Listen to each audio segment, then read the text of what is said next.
In 2015, the Omukama Solomon Gafabusa Iguru I leased 22.24 square miles of Kyangwali land to Hoima Sugar Limited for sugarcane farming. However, the National Environment Management Authority NEMA only approved 9 square miles for cultivation. The remaining 13.24 square miles were designated for urban development and environmental conservation, including steep slopes and riverbanks intended to be preserved. All of them need to be preserved, but some of them have been destroyed. Some of them have been destroyed. If you came here about 5 or 6 years ago, the whole of this place was covered. As you can see, it's naked. It's dressed to serve its purpose. There are over 30 culture sites within this environment. Over 30 sites.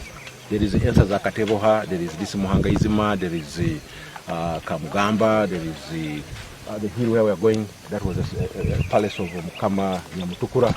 Up where we are going. That's why he even died in 1835. And quite a number of them. Kyangwali ancestral land spans the sub-counties of Kyangwali and Kawoya in Kikuube District. During a recent inspection led by Bunyoro Chief Prince Fred Mujenyi and Apollo Ramparo, the kingdom's former second deputy prime minister and minister for tourism, officials were shocked to find the land meant for urban development completely cleared and cultivated with maize. This activity has resulted in the irreversible destruction of key cultural heritage sites. Now the culture site where we are now is called Muhangaizima. When you look at it, that's where water going to Lake Albert. This water here moves straight to Lake Albert, joins other rivers and then into Lake Albert. So if it dries, it means Lake Albert will dry.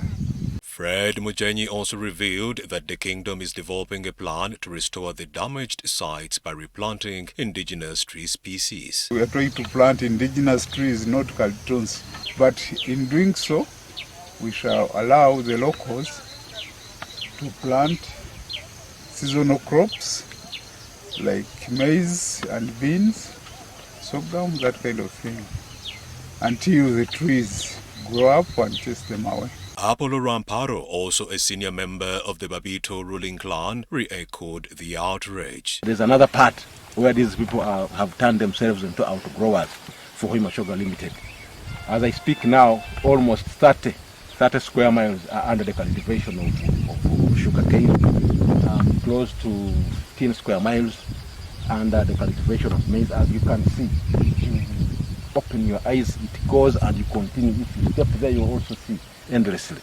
So it's quite a big chunk of land, and of course it was destroyed. Apollo directly accused the former Kikuube RDC Amlan Tumusime of facilitating the illegal occupation of the land. And of course the other gang was commanded by the former RDC Kikuube Amlan Tumusime, who is also a former aspirant of Bugahia. He had a terrorist group here, gang group of 5, which was being commanded by Kaguna. These are the people responsible for the destruction of this site here. We shall do everything in our means to ensure that these people don't return here. However, in response, Amlan Tumusime has dismissed the accusations, stating that the Omukama officially leased the 22.24 square miles to an investor and all documentation is on record. The Okwi of Bunyoro Kitara Kingdom and his group, Bunyoro Ramparo and others, they don't have any more authority to go and disturb the investor called the Hoima Sugar. The investor got this land legally. It is even court documented from the king of Bunyoro Kitara Kingdom in 2015. The king personally leased this land, 22.24 square miles, to Hoima Sugar for sugarcane growing. Even the reason was known, for sugarcane growing for a period of 99 years.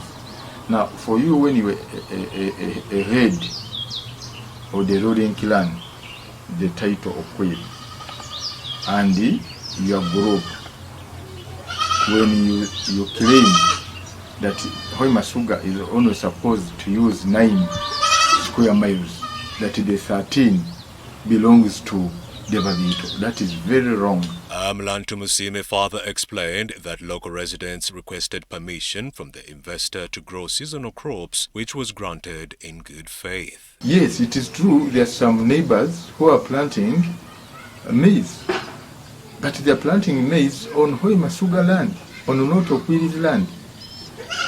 And these neighbors at one point were planting stilsile. And actually the investor complained to us. And the investor wanted us to slash the maize. So we said no. Instead of slashing the maize, let's give these people an opportunity to plant. But they only plant seasonal crops.